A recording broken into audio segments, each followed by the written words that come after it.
Graça e paz, amados de Deus, estamos aí para mais um encontro desta série Teologia Paulina. Hoje é a aula de número 14. E para você que não me conhece, o pastor São Porto, estamos aqui nas internet da vida. Você está no seu, nosso point teológico. E se você não é inscrito no nosso canal, convido você a se inscrever. E se inscreva aí, ative o sininho da notificação. Isso, 2 segundos aqui, né? Nesse cantinho aí. Isso ativou, beleza. Agora você já faz parte, né, da família Point. Maravilha, dê o seu like, faça os comentários e divulgue esse canal compartilhando aí este vídeo. Sugiro que você também dê uma conferida aí na nossa playlist. Temos outras séries de estudos, né? Prolegômenos, curso de História da Teologia, Teologia para Iniciantes. Dá uma olhadinha lá, uma conferida, divulgue para as pessoas que você conhece, para ajudar a engajar o canal aí, tá certo? E se você deseja nos abençoar financeiramente, aqui nos comentários tem o nosso Pix, você pode nos abençoar, ofertar qualquer valor, tá certo? Nos abençoando. E se você deseja ser um patrocinador, um patrono, né, mensal fixo ali, todos os meses, aqui embaixo também nos comentários tem o link do Apoia-se. Você poderá dar uma conferida lá. A partir de R$5 você poderá ser nosso patrocinador. Fazendo isso, vamos colocar você no nosso grupo de WhatsApp. O grupo do WhatsApp tá bombando. Que não é um grupo para debate, para discussões, para brigas, nada disso. Lá tem calvinistas, arminianos, todos vivem, graças a Deus, em harmonia, na santa paz, divulgando ali livros, canais de teologia, as novidades aí do mundo da teologia. É bênção de Deus o nosso grupo. Então, você tem condições? Pastor, tem condições até de com 10, R$5 para mim, eu acho até pouco, eu quero ajudar com mais. Amém. Faça isso dentro das suas posses e você será bem-vindo ao nosso grupo e de grupo de WhatsApp, né, da família Ponte, tá certo? Estamos seguindo aqui, né? Estamos lendo e comentando aqui a teologia do apóstolo Paulo, na minha opinião, se não a melhor, está ainda as top 3 teologias do apóstolo Paulo, de Dimidal, de doutora Paulus. Então tem gente que está acompanhando aqui a nossa série, juntamente com o livro. Então vamos lá, eu estou na página 74, lá em cima, segundo parágrafo. Diz assim: para Paulo era igualmente importante que a mesma afirmação, aliás, estávamos falando na aula passada sobre a concepção de Paulo sobre o Deus de Israel, tá? Concepção de Paulo sobre a sua origem judaica, sobre a nação de Israel. Então, continuando. Para Paulo era igualmente importante que a mesma afirmação pudesse ser expressa alternativamente.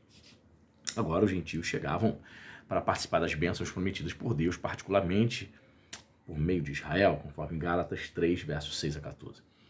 Os gentios que não haviam conhecido a Deus agora receberam participação no conhecimento de Israel, conforme Gálatas 4, versos 8 e 9. Daqui, o desembaraço de Paulo ao saudar as comunidades predominantemente gentílicas de Roma e outros lugares, como amados por Deus, chamados para ser santos. Olha as expressões como ele chama, designa a igreja gentílica, eleitos de Deus,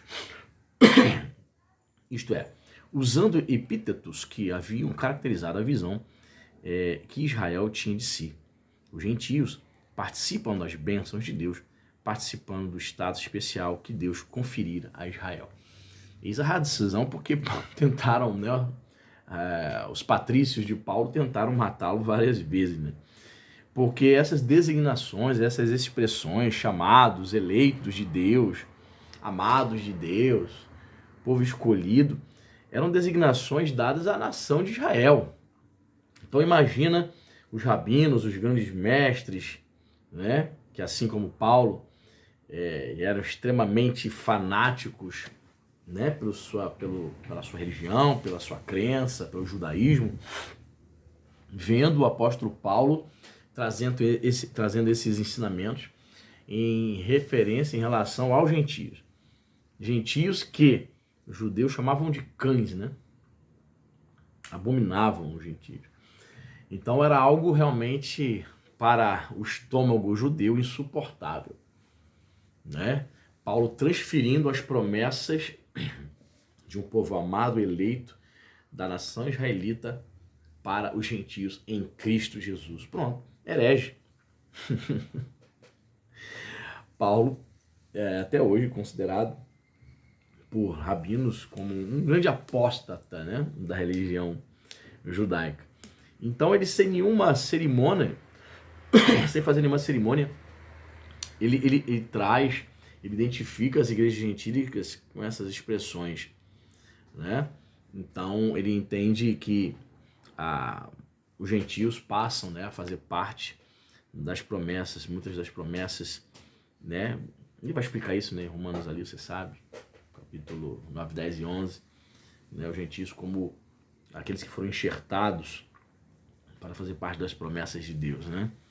E mais aqui, de fato, esta se torna a versão paulina da tensão entre particularismo e universalismo na teologia de Israel. Como podia Deus ser o Deus de Israel e o Deus dos gentios e dos judeus ao mesmo tempo? Isso na concepção judaica não havia, cara. Não havia essa ideia de que Deus salvaria os judeus. A teologia popular e a teologia entre grandes mestres não tinha essa concepção, né? De que Deus ele tinha algum propósito, algum plano com os judeus. Não. Somente o povo eleito, somente Israel era alvo, né, do tratar de Deus. Então, deve ter sido difícil, né, cara? Você sabe que a religião, quando a pessoa crê em determinada coisa e ela acredita piamente que aquilo é verdade absoluta, ela morre por aquilo, cara. Então, imagina, morre e mata, dependendo da cabeça paranoica da pessoa. E foi isso que aconteceu. Muitos judeus perseguiram Paulo de morte, porque eles entenderam que ele estava desvirtuando a fé judaica, né? Mas aqui, a tensão é evidente no uso que Paulo faz do que, segundo parece, já se havia tornado uma formulação tradicional. Herdar o reino de Deus. Pois a linguagem da herança, inevitavelmente, evoca a promessa aos patriarcas, fundamental para a autocompreensão de Israel, a herança da terra de Israel. Mas o conceito de reino de Deus, como aparece em Paulo, parece destituir de qualquer caráter nacional e ter se tornado expressão universal do domínio de Deus. Interessante isso, né? Talvez possamos ver aqui um eco do que foi o tema central de Jesus, né? O reino de Deus em Jesus. Especialmente em vista de tradições como em Mateus capítulo 8, Lucas 13 e Marcos 12, nas quais a adaptação da atenção judaica já é evidente. Pois é, a questão do reino de Deus na concepção judaica é clara. Ela é clara, ela é óbvia, tem um caráter nacional, né? Você vê muito presente isso em quais grupos? Por exemplo, nos Zelotas, né? Os Zelotas eram um grupo aí quase que praticamente terroristas, extremistas, né? Nacionalistas extremistas que desejavam expulsar Roma da Palestina a qualquer custo, né? Então, quando se falava sobre o reino de Deus implantado, né? Implantado na concepção, por exemplo, de um zelota, né? Tinha um dos 12, era Simão Zelota, e alguns estudiosos também acreditam que Judas Iscariotes tenha participado também desse grupo. A concepção do reino terrestre, do reino davídico na terra, né? Então a presença de uma nação estrangeira era algo inconcebível para aqueles que criam, né, num reino de Deus implantado, terreno, de caráter nacionalista. Então não tinha essa concepção espiritual. Jesus veio trazer essa concepção espiritual. O meu reino não é deste mundo. Pá! Diante desse discurso, calma aí. Aí Simão Zelota, Justo Iscariote, calma aí. Não vai implantar um reino aqui agora? Agora? O já? Já ainda não, como diz Oscar Kuhlmann. Não vai ser agora? O que ele está falando? Não é desse mundo? Que mundo que é então? E aí, conforme muitos intérpretes, muitos eruditos do Novo Testamento, parece-me, e eu creio também desta forma, que eles se decepcionam, né? Eles começam a ficar desiludidos quando o discurso de Jesus vai tratando dessas questões, colocando para escanteio essa concepção de um reino terreno, de um reino de Deus de caráter nacionalista. Não. De fato, tanto é que a passagem na Bíblia, você conhece, que tentam, principalmente no Evangelho de João, né? Que tentam fazer de Jesus rei e ele escapole. Porque não foi para isso, não foi para ser um rei terrestre, ele não veio para expulsar os romanos, né? De Israel. Demais aqui. Em Romanos, a atenção alcança expressão crucial, aguda em um dos subtemas principais da carta: a fidelidade de Deus. Era a questão proposta diretamente pela acusação do judeu por Paulo em Romanos 2. Que vantagem há, então, em ser judeu? A infidelidade deles não anulará a fidelidade de Deus, conforme Romanos 3, verso 1 a 3. Em outras palavras, Paulo só podia defender o seu evangelho para os gentios, negando que Deus permanecia fiel a Israel. Sua negação, como lhe era habitual, foi enfática. Megonoito, ou seja, no grego, né, de modo algum. Mas a tensão permaneceu. Efetivamente, a argumentação teológica da carta atinge o seu clímax, precisamente como a tentativa de descobrir a quadratura do círculo, que Deus é, ao mesmo tempo, Deus que elege e rejeita o outro, conforme no Romanos 9, versos 6 a 13.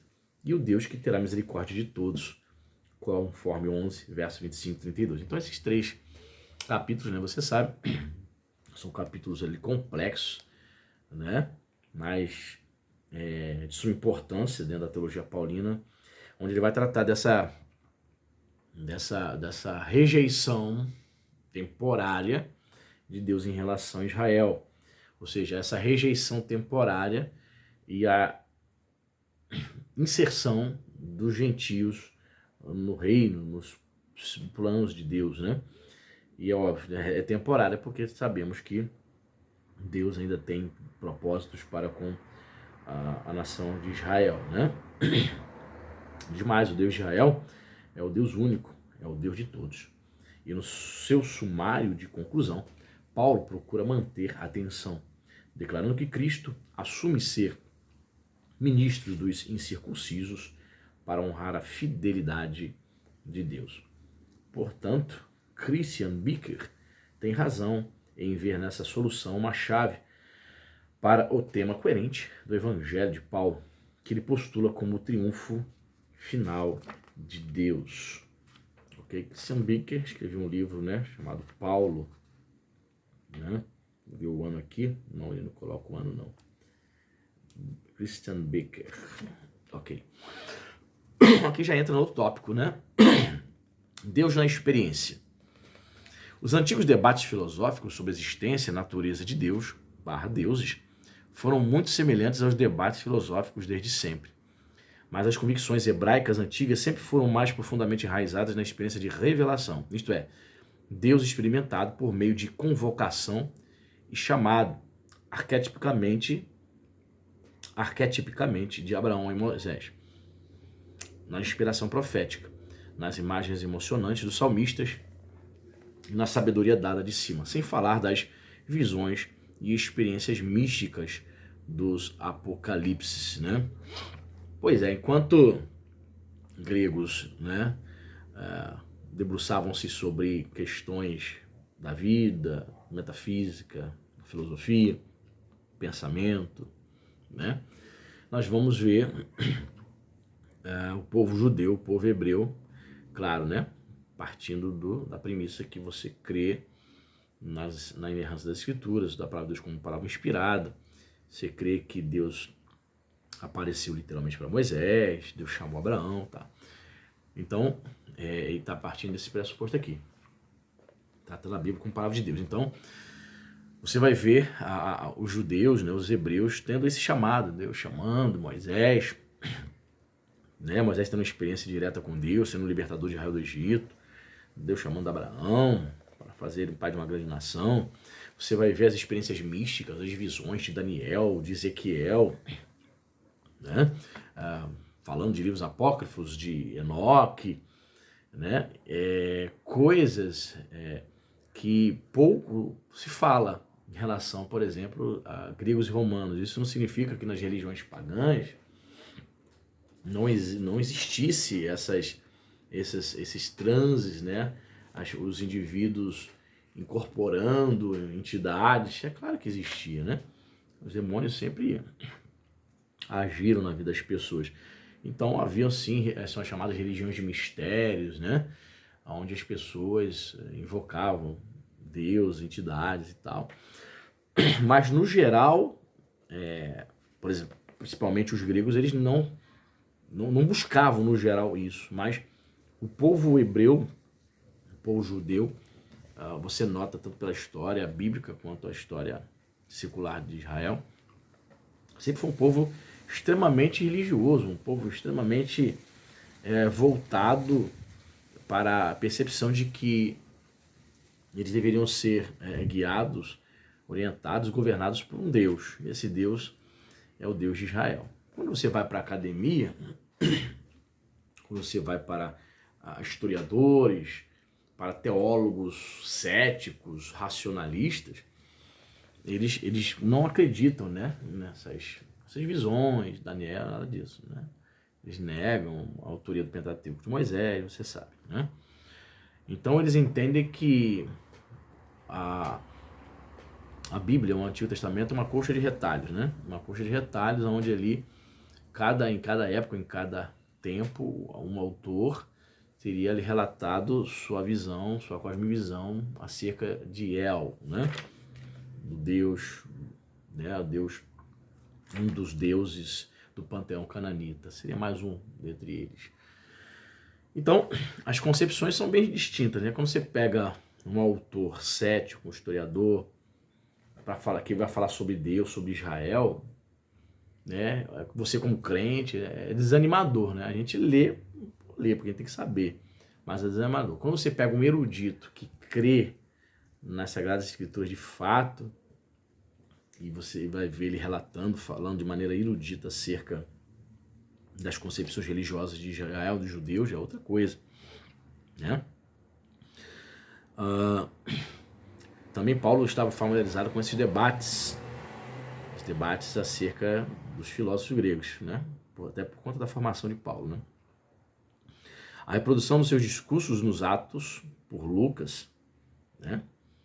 Atos 17 lá, né? Pregando, falando lá no Areópago, é muitas vezes questionada porque eles revelam uma teologia natural mais positiva do que implica a acusação de Romanos 1, 18, 32. A maioria, quase todos os teólogos liberais não creem, por exemplo, no discurso de Paulo no Areópago em Atenas. Eles dizem que ali teria sido uma invenção, uma construção de Lucas para mostrar um Paulo na altura dos grandes filósofos, né? E Paulo teria pregado ali uma teologia natural, né? Tentando usar a linguagem dos filósofos para falar de Jesus e tal. Então muitos não acreditam que Paulo teria dito aquilo. Eu não vejo, particularmente, não vejo nenhuma dificuldade. Eu creio que aquilo ali de fato aconteceu. Não tenho nenhuma dificuldade em imaginar Paulo chegando no Areópago ali, pregando. E note, se você for ler a narrativa, você vai perceber que poucos deram confiança a Paulo. Se fosse uma narrativa mentirosa somente para engrandecer Paulo e o cristianismo, Paulo teria pregado e diria assim o texto de Lucas, só para engrandecer o cristianismo, diria assim, se fosse uma invenção, né, literária, diria assim, Paulo pregou e todos os gregos se converteram, todos os filósofos. Não foi isso. A maioria rejeitou ele e praticamente quase ninguém aceita Cristo ali. Depois vamos te ouvir falar aí desse Jesus aí. Note, então, na minha opinião, uma das evidências de que Paulo realmente pregou no Areópago é o fato de ter sido rejeitado, né? Lucas não esconde ali um suposto fracasso ali naquela pregação dele ali. Um fracasso de não ter alcançado um grande número de pessoas nesse sentido, né? Mas os argumentos de ordem natural eram tão judaicos quanto gregos. E Romanos 1 mostra uma disposição semelhante de usar categorias caracteristicamente estoicas. Já assinalamos eterno e divindade, em Romanos 1:20 e em Romanos 1:26 e 28, as ideias de viver de acordo com a natureza e de ações que são convenientes. São caracteristicamente, se não exclusivamente, estoicas. Contudo, é verdade que, mesmo aqui, Paulo parte de uma cognoscibilidade de Deus, que primariamente depende de revelação divina. O que se pode conhecer de Deus é manifesto neles, gênero humano iníquo, pois Deus o revelou. Ou seja, alguns vão acusar Paulo, de Midal está colocando essa questão aqui, de que alguns acusariam Paulo de estar trazendo uma teologia natural, e por essa ser uma teologia natural, uma tentativa de falar de Deus não sendo tão explícito usando textos bíblicos, até porque os gregos não aceitavam. Não que adianta você citar texto judaico para os gregos, ele tinha que realmente começar ali, numa primeira palavra evangelística, obviamente usando a teologia natural, é óbvio. Mas enfim, existem pessoas que criticam que essa postura de Paulo, dizendo que ele teria usado uma teologia natural muito semelhante à filosofia estoica, porque a filosofia estoica, em certos momentos, né, o estoicismo ele tem alguns paralelos com o cristianismo. Eu já falei isso, não sei se qual aula que foi, não sei se foi aqui mesmo nessa série, não sei. Grava de tanto vídeo, né, a gente fala tanta coisa, faz lives, eu não sei. O estoicismo tem paralelos com o cristianismo. Tanto é que existe uma suposta carta de Paulo para Sêneca, o filósofo estoico. Por quê? Porque a ética, não significando que os gregos, né, o estoicismo, invocavam o Deus dos judeus. Não. Eles tinham uma ética, um comportamento, uma filosofia de vida, né, muito semelhante à do cristianismo. Né? O estoicismo criticava e rejeitava os vícios, né? O cristianismo também, né? Tudo aquilo que pudesse fazer mal ao corpo, né? Tudo aquilo que tornava, que o cristianismo considera pecado, a tradição judaico-cristã considera pecado, vícios, preguiça, essas coisas, os estoicos também rejeitavam. Então, muitos viram ali paralelos com a ética cristã, com a ética estoica, certo? Mas isso é uma tentativa, não sei, parece-me que desesperada de alguns teólogos, de tentar tornar Paulo ou um filósofo estoico, ou tentar dizer que o estoicismo era o cristianismo grego, digamos assim. Ou a tentativa de dizer que o cristianismo era uma filosofia co-irmã do cristianismo, o estoicismo, o que não é verdade. Né? É interessante a gente pontuar essas semelhanças, sim, mas dizer que uma coisa é igual a outra, que influenciou a outra, dizer que o estoicismo influenciou o cristianismo na sua ética, claro que não. O cristianismo foi influenciado, óbvio, né, pela ética judaico-cristã, ok? Sem dúvida, né? O próprio termo conhecimento esclarece a questão aqui tratada, pois, enquanto no pensamento grego o termo denota caracteristicamente uma percepção racional, o conceito hebraico também abrangia o conhecimento de relação pessoal. Rudolf Bultmann propõe a questão nos seus próprios termos. O uso hebraico é muito mais amplo que o grego. E o elemento de verificação objetiva é menos importante que o de detectar ou sentir ou aprender por experiência. Então vamos repetir aqui, ó, para a gente analisar. O Bultmann propôs o seguinte, que a questão nos seus próprios termos, o uso hebraico é muito mais amplo, o uso hebraico do termo conhecimento, do que o grego, e o elemento de verificação objetiva é menos importante que o de detectar ou sentir e aprender por experiência. Então, o pensamento, conhecer no pensamento hebraico, é bem claro nisso, né?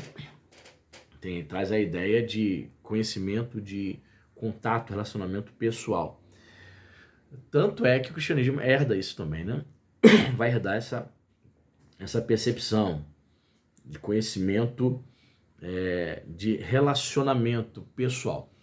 Então, quando a gente vai dizer dentro de uma mensagem cristã, né, dentro de um discurso cristão, você deve conhecer a Deus, precisamos conhecer ao Senhor. Não é somente conhecer a história desse Jesus, né? A história a gente já conhece. Nasceu, morreu, sofreu, ressuscitou e voltará. Mas por meio da oração, por meio da meditação nas Escrituras, por meio de relacionamento com outros cristãos, por meio de experiências que temos na vida, né? Experiências boas e ruins, nós temos conhecimento de Deus. É muito mais compreensível você conhecer a Deus na dor, no sofrimento, do que você conhecer a Deus quando tudo está bem. Quando você está com dinheiro na conta, com saúde, jovens, perfeito, um bom emprego, tudo fluindo muito bem. Né? Agora, na dor, no sofrimento, né? As pessoas têm experiências profundas com Deus, né? Diferente do que prega e ensina a teologia da prosperidade, né? A dizer que o mesmo se dá com o conhecimento de Deus. Não se trata meramente de reconhecimento teórico de que o teísmo é posição intelectual viável. Não é isso, né? De me dar aqui os outros termos que eu acabei de dizer. Não é isso. Não é um assentimento intelectual conhecer a Deus, não. Conhecer, aí de me dar vai dizer, conhecer a Deus é adorá-lo. Até sublinhar aqui porque eu gostei. Conhecer a Deus é adorá-lo. Aí ele cita aqui Romanos 1:21. Como Paulo observou anteriormente, a sabedoria humana é inadequada para alcançar esse conhecimento. Conhecer a Deus é ser conhecido por Ele. Uma relação de ida e volta, de reconhecimento e obrigação, conforme Gálatas 4:9. Como nas escrituras hebraicas, o conhecimento de Deus inclui experiência das ações de Deus. Conhecimento de ida e volta do relacionamento pessoal. É verdade. E os anos vão passando, essa que é a verdade. Os anos vão passando e você vai caminhando com Deus, andando com Deus conforme Enoque andou com Deus, e você já percebe como Deus trata contigo com o passar dos anos. Você que tem aí 20, 30 anos de caminhada, um novo convertido, pessoa que tem 2, 3, 4, 5 anos de crente, ainda não tem essa percepção, é pouco tempo ainda de caminhada. Mas quem já passou dos 15, 20, 30 anos com Deus, andando com o Senhor, já percebe claramente a maneira como o Senhor trata contigo, a maneira como Deus age, o cuidado de Deus, Deus se revelando, Deus se mostrando muitas vezes um pai disciplinador, muitas vezes um pai que sustenta, um espírito consolador, entende? E uma coisa é você ler isso na Bíblia, outra coisa é você viver, experimentar, perceber isso. Pô, estou vivendo isso. Tá certo? Bacana, né? Então, ficamos por aqui. Marca aí, já marquei aqui. Paramos no segundo parágrafo. Que Deus possa abençoar a sua vida de maneira rica e abundante. Dê o like, compartilhe aí, comente aí. E se você está acompanhando desde o início estas aulas, essa série de teologia paulina, tá certo?